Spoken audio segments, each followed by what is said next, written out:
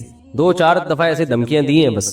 پھر آیت الکرسی پڑھ کے جب پھونک لگاتا تھا تو ایسے لگ رہا تھا جیسے کوئی بہت زور زور سے مار رہا ہے, جن کو ایسے لگتا تھا. تو بھاگ گیا الحمدللہ. تو ان میں یہ کوئی میرا کمال نہیں ہے, یہ کانفیڈنس کا کمال ہے. تو جن کو زیادہ لفٹ بولو نہیں کرایا کریں. اور ان میں اکثر کیسز فیک بھی ہوتے ہیں. ہمارے یہاں ناظم آباد میں ایک نوجوان پہ جن چڑھ گیا تھا, اس نے ادھم مچائی ہوئی تھی. اس کے رشتہ دار اس کو لے کر آ گئے ہمارے استاذ کے پاس کہ اس پہ جن چڑھ گیا, کچھ کرو. انہوں نے اس کو تنہائی میں لے کر گئے. اچھا وہ جن عربی بول رہا ہے. اب یہ حیران ہو رہے ہیں کہ یہ تو رکشا چلانے والا آدمی ہے, لڑکا ہے, عربی کہاں سے آ گئی؟ تو سعودی عرب سے جن آیا ہے. یہ جن آیا کہاں سے؟ عربی جن ہے. تو انہوں نے دروازہ بند کر کے اس کی لگائی ہے طبیعت سے کٹ. بولا مجھے پتا ہے تیرے پہ جن من نہیں ہے, تو سچ سچ بتا دے معاملہ کیا ہے. جب طبیعت سے کٹ تھوڑی بہت کٹ سے نہیں ہوتا, یہ بڑے ڈرامے باز ہوتے ہیں.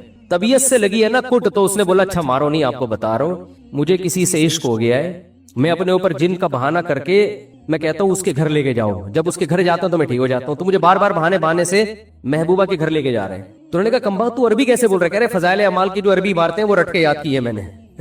ٹھیک ہے, فضائل اعمال سے جو عربی عبارتیں ہیں نا وہ رٹا لگا کے یاد کی ہیں, اور کچھ عربی وربی نہیں آتی. ہاں تو مفتی رشید احمد صاحب رحمۃ اللہ علیہ کا وہ تماشا مشہور تھا. تو حضرت نے کچھ لوگوں کو ان کے ذمے لگایا کہ اٹھے. جب نہیں اٹھے نا وہ, تو حضرت نے ان کو بتایا کہ ان سے کہو کہ میں آ رہا ہوں اور پھر میں وہی تماچا لگاؤں گا جو ادھر لگایا تھا. تو حضرت فرماتے ہیں جیسے ہی میں گیا نا ایک دم تمیز سے اٹھ کے بیٹھے ہوئے. اب وہ کہاں گئی وہ کہ مجھ سے اٹھا ہی نہیں جاتا, میں ہو ہی نہیں سکتا, میں کیسے اٹھوں گا, میں یہ کیسے ہوں گا.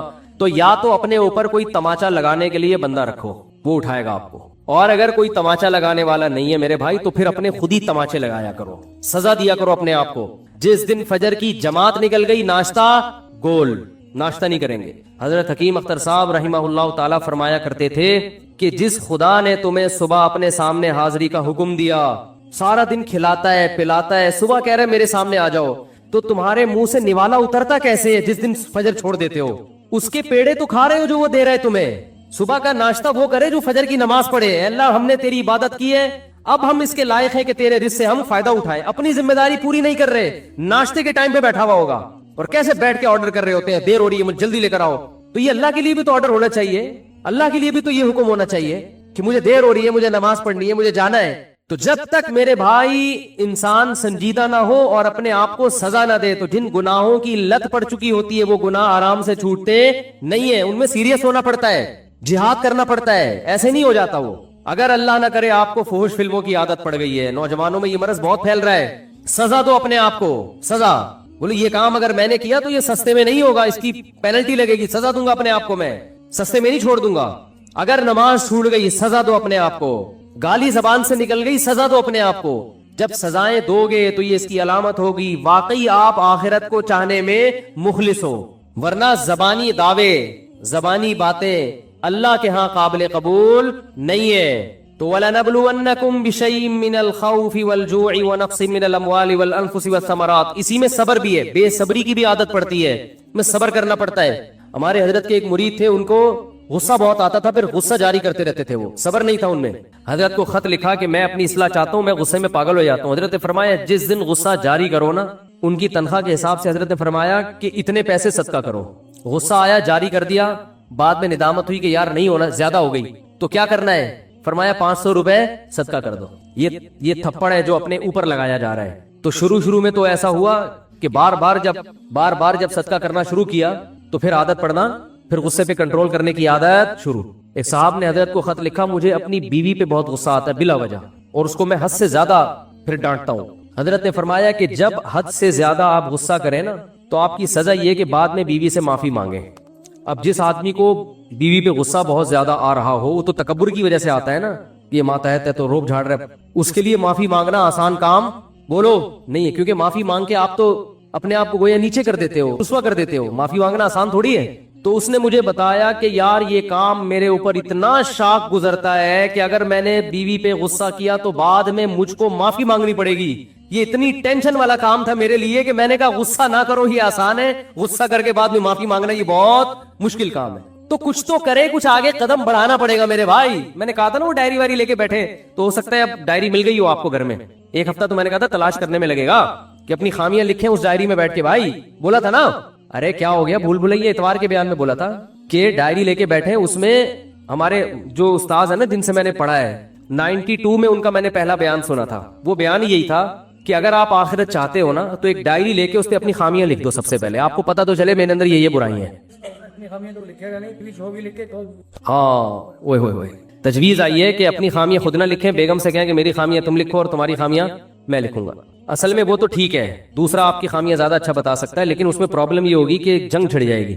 حقیقت ہے وہ جب کہے گی یہ خامی, ہو کہے گا ہے ہی نہیں ہے یہ تو تمہارا, پھر یہ کہے گا تمہارے اندر یہ خامی. تو سب سے بڑی خامی یہی ہے کہ اپنی خامی ماننا ہی نہیں ہے. تو پہلے اس کی تو اصلاح ہو نا, پھر اس کے بعد اگلا اسٹیپ ہے. تو ڈائری میں بیٹھ کے اپنی خامیاں لکھیں. میں غصے کو بلا وجہ جاری کرتا ہوں, بات بات پہ خام خام میرا میٹر شارٹ ہوتا رہتا ہے, یہ گٹکا کھاتا ہوں, یہ سگریٹ پیتا ہوں, نماز میں پابندی نہیں ہو رہی, تکبیر اولا کی پابندی نہیں ہو رہی, یہ مسئلہ ہے یہ مسئلہ ہے, بچوں کی تربیت کی کوئی فکر نہیں ہے, گھر میں ٹائم نہیں دے رہا, سارا دن کٹر کے ڈھکن پہ باہر بیٹھا رہتا ہوں گلی میں. ٹھیک ہے نا, ایک ایک چیز بیٹھ کے لکھیں. لکھ کے نا دماغ انسان کا اس قابل نہیں ہوتا کہ سارا چیز کھوپڑی میں رکھے, وہ اپنے اس کو پیپر پہ لے کر آئے. ٹھیک ہے نا, پھر پیپر سنبھال کے رکھیں, ایسا نہ ہو کہ وہ پرچہ ہی گم جائے تو آپ کی ساری خامیاں مارکیٹ سے شارٹ ہو گئی. تو کسی ڈائری میں لکھیں, پھر اس کو پھر بیٹھیں کہ یار یہ چھوڑنی کیسے ہے, اس کے لیے کیا ترتیب ہے. چلو عادت پڑ گئی ہے, مشکل ہو رہا ہے, لیکن ہر چیز کا کوئی حل تو ہوتا ہے نا. ما انزل اللہ من داء الا انزل له شفاء, بخاری کی حدیث ہے. نبی نے فرمایا کوئی بیماری اللہ نے ایسی پیدا نہیں کی جس کا علاج نہ کیا ہو. اس میں جسمانی بیماریاں بھی ہیں, روحانی بیماریاں بھی ہیں. ہر بری خصلت کا علاج اللہ نے اس دنیا میں رکھا ہے. ہر برائی چھوٹ سکتی ہے. او بھائی صحابہ کرام شراب کے صدیوں سے عادی تھے, چھوٹ گئی نا ان سے, صدیوں سے عادی تھے, اعلان ہوا نہیں پینی, ختم, وہ بہا دیا انہوں نے, نالیوں میں شرابیں بہا دی ہیں. کتنی ٹینشن ہوئی ہوگی کچھ دن ان کو, بت پرستی ان کے خون میں شامل ہو چکی تھی, چھوڑ دی نا ایسی توحید. نبی صلی اللہ علیہ وسلم نے فرمایا کہ شیطان اس بات سے مایوس ہو گیا ہے کہ جزیرے عرب میں اس کی عبادت ہو, قیامت تک بت پرستی جزیرے عرب میں نہیں ہوگی. آج بھی عربوں کی توحید دیکھو, عربوں میں کوئی بڑے سے بڑا انتقال ہو, اتنی سی قبر ہوگی چھوٹی سی, اور پتہ نہیں کہاں ہوگی, پتہ ہی نہیں ہوگا. ہمارے یہاں کوئی چھوٹے سا آدمی بھی دنیا سے جاتا ہے, شور اتنا زیادہ ہوتا ہے, اور اس کی قبریں اتنی اونچی اونچی پہاڑ جیسی قبریں, اور پھر قبریں بھی قبرستان میں نہیں ہوں گی. یہ بھی ایک بہت بڑی بدعت ہے. بھائی جہاں سب مسلمان دفن ہوتے ہیں وہاں بزرگ کو کیوں دفن نہیں کر رہے؟ ہر بزرگ کے لیے ایک الگ چار دیواری ہوگی اور الگ پروٹوکول دے کے دفن کیا جائے گا. یہ کہاں سے بدعت آئی ہے؟ یہ اجمیوں کی بدعتیں ہیں, عربوں میں یہ چیزیں نہیں ہے. شاہ فہد کی قبر پتہ ہے کس کو کہاں ہے؟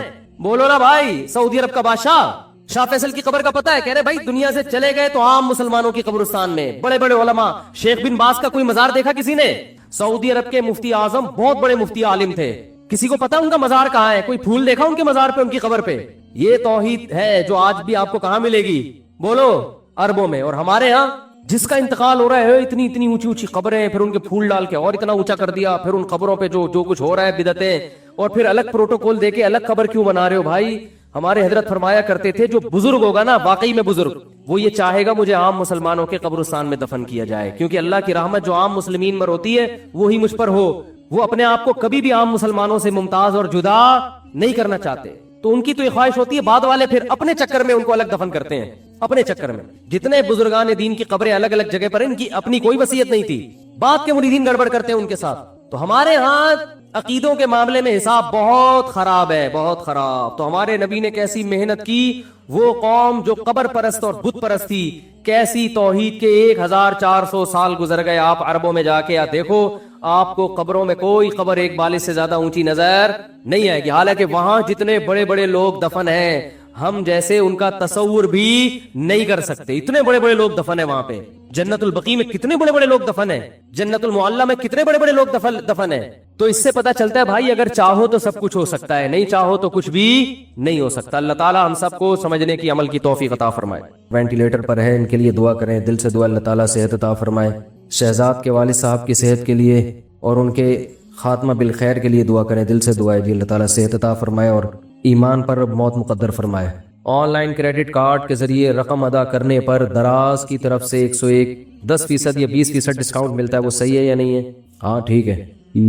کیا فرماتے ہیں مفتیان کرام مسئلہ مذکورہ کے بارے میں کہ ایک مسافر شخص کہیں پر نماز پڑھنے کے لیے اترا, جب وہ نماز پڑھنے کے لیے مسجد پہنچا تو آخری رکعت میں شریک ہوا, واضح ہے کہ اس جماعت میں اکثر تعداد مسافرین کی تھی. اب اس شخص کو معلوم نہیں کہ امام مسافر ہے یا مقیم، تو اب اس حالت میں وہ 2 رکعت پڑھے گا یا 4 رکعت. یہ بڑی کنفیوژن ہوتی ہے کہ پتہ ہی نہیں ہوتا امام مسافر ہے یا مقیم ہے، اور وہ آخری رکعت میں ہوتا ہے. تو اسی وجہ سے امام پر یہ لازم ہے کہ وہ سلام پھیرنے کے بعد بتائے کہ میں مسافر ہوں. اتموا صلاتکم فإنا قوم سفر. نبی صلی اللہ علیہ وسلم جب مسافر ہوتے تھے تو سلام پھیرنے کے بعد یہ اعلان کرتے کہ ہم مسافر ہیں، جو مقیم ہے وہ اپنی نماز مکمل کر لیں. تو امام پر بھی یہ لازم ہے کہ وہ ایسی جگہ نماز پڑھا رہا ہے کہ لوگوں کو کنفیوژن ہو سکتی ہے، تو وہ سلام پھیرنے کے بعد اردو میں بتا دے کہ میں مسافر ہوں، آپ اپنی نماز مکمل کریں. اس سے پیچھے پتہ چل جائے گا. نہیں پتہ چلتا تو پھر امام نے اگر اعلان نہیں کیا تو بظاہر یہی ہے کہ وہ مقیم ہے، تو آپ 4 رکعت مکمل کر لیں، پھر پوچھ لیں. پوچھنے کے بعد اگر مقیم ہے تو ہو گئی نماز، نہیں ہے تو پھر 2 رکعت پڑھیں دوبارہ. نبی صلی اللہ علیہ وسلم نے اکثر دھوتی پہنی ہے. پھر علماء کرام اکثر دھوتی کیوں نہیں پہنتے؟ تہبند پہنا ہے، ازار پہنا ہے، کیونکہ اس زمانے میں رواج ہی یہی تھا. تو شلوار کی بھی مجھے ایسے یاد پڑتا ہے کسی روایت میں تذکرہ ملتا ہے. ہر قوم کا اپنا کلچر ہوتا ہے. تو نبی صلی اللہ علیہ وسلم نے گدھے کی سواری فرمائی ہے، گھوڑے کی سواری فرمائی ہے، ٹھیک ہے نا. جو کی روٹی کھائی ہے. اس زمانے میں لوگ جو کی روٹی زیادہ کھایا کرتے تھے. کھجوریں کھائی ہیں. تو اب یہ نہیں کہ لوگ آپ کا مزاج کھجور کا ہے یا نہیں ہے پھر بھی آپ کھجوریں کھا رہے ہیں. کھجور ہر آدمی کو تو موافق نہیں آتی. یا گدھے آپ کو سواری جو ہے نا گاڑی ہے اور آپ گدھے پر سواری کریں. اب انگریزوں کو اگر آپ کہیں کرتا شلوار پہنے تو سردی سے ٹھٹر کے ویسے ہی مر جائے گا بیچارہ لندن میں، اور یہاں اتنی سردی ہوتی ہے. تو اس لیے اسلام نے کسی قوم کا کوئی مخصوص لباس نہیں رکھا. دین فطرت ہے نا، تو فطرت کے حساب سے لوگوں کو آزادی دی ہے جو جس زمانے کے حساب سے لباس پہننا چاہے. ہاں اس میں یہ ہے کہ کسی قوم کا شعار نہ ہو، اور عورت کا لباس پراپر ہو، مرد کا لباس عورتوں جیسا نہ ہو، عورتوں کا مردوں جیسا نہ ہو. مرد کے لیے ازار یا شلوار ٹخنوں سے نیچے نہ ہو، اوپر ہو.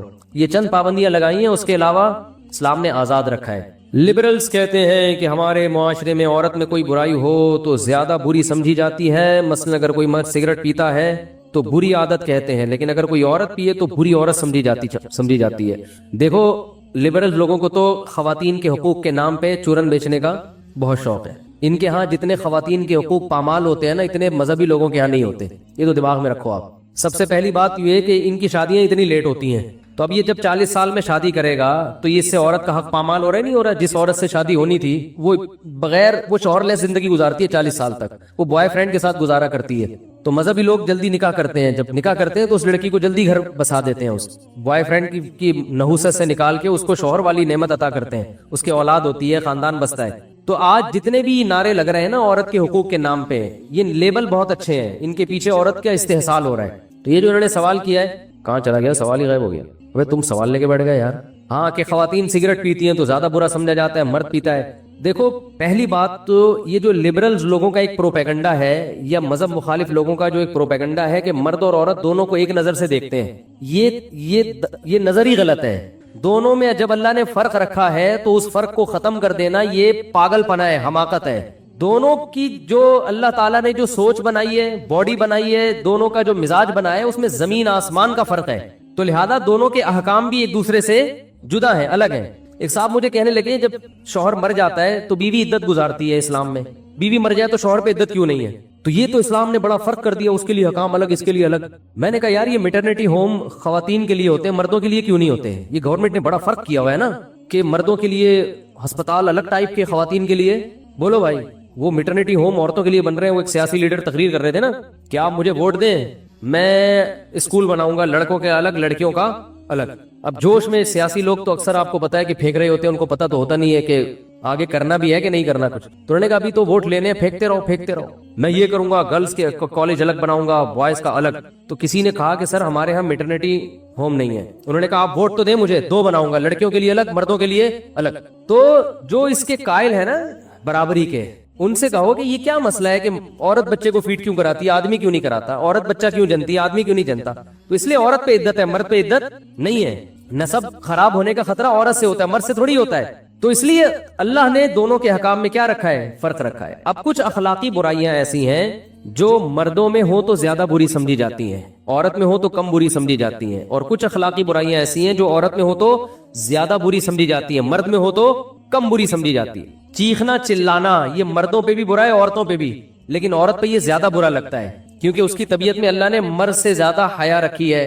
وہ بے حیائی کا کام کرے گی نا تو اپنی نیچر سے زیادہ بغاوت کر رہی ہے.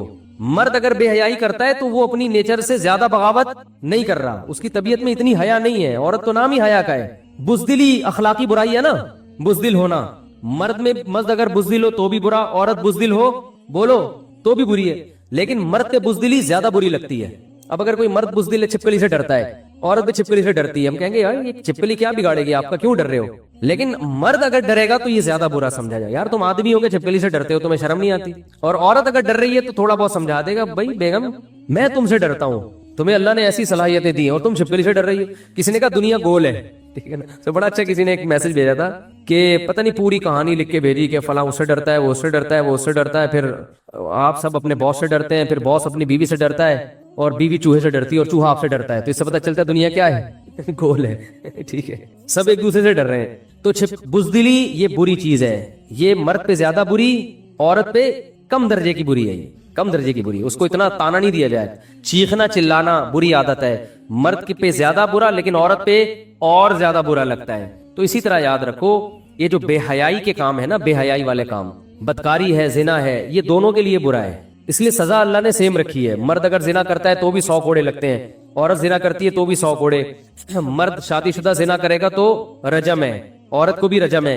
لیکن جہاں زنا کی سزا کی بات آئی ہے نا, تو اللہ نے عورت کا ذکر پہلے کیا کہ اس کو سزا دو, مرد کا دوسرے نمبر پہ کیا ہے. قرآن میں ہمیشہ مرد اور عورت کا جہاں بھی تذکرہ آئے گا, مرد پہلے ہوگا, عورت کا تذکرہ اللہ اس کے بعد کرتے ہیں. لیکن چند مقامات پہ اللہ نے عورت کا تذکرہ پہلے کیا, مرد کا بعد میں.